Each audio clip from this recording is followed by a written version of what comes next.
অন্তর্বর্তী সরকারের প্রধান উপদেষ্টা ডক্টর মোহাম্মদ ইউনূস বলেছেন, শেখ হাসিনা সরকারের শাসনামলে কতিপয় অসাধু ব্যবসায়ী ও প্রভাবশালী ব্যক্তিরা নামে বেনামে কত টাকা ঋণ আত্মসাৎ করেছেন তার হিসাব করা হচ্ছে। বুধবার প্রধান উপদেষ্টার প্রেস উইং থেকে পাঠানো এক সংবাদ বিজ্ঞপ্তিতে এই কথা বলা হয়। বিজ্ঞপ্তিতে জানানো হয়, কিছু অসাধু ব্যবসায়ী ও প্রভাবশালী ব্যক্তি সাম্প্রতিক বছরগুলোতে ব্যাংকিং খাতে ব্যাপক দুর্নীতি ও প্রতারণার মাধ্যমে নামে বেনামে বিপুল পরিমাণের অর্থ আত্মসাৎ করেছেন এবং তা বিদেশে পাচারও করেছেন, যার সঠিক পরিমাণ নির্ণয়ের কাজ চলমান রয়েছে।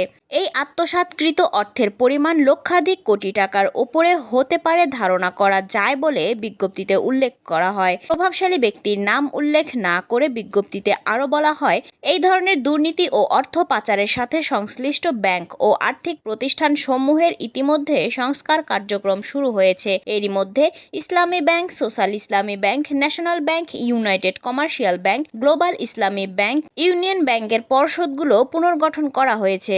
অবশিষ্ট ব্যাংক ও আর্থিক প্রতিষ্ঠান সমূহে সংস্কার কার্যক্রম শুরু হবে। নতুন ব্যবস্থাপনা কর্তৃপক্ষের মাধ্যমে আত্মসাৎকৃত এসব অর্থের প্রকৃত অর্থ সংগ্রহ করা হবে এবং তাদের মাধ্যমে আত্মসাৎকৃত অর্থের প্রকৃত পরিমাণ নির্ণয়ের লক্ষ্যে অডিট কার্যক্রম শুরু করা হবে।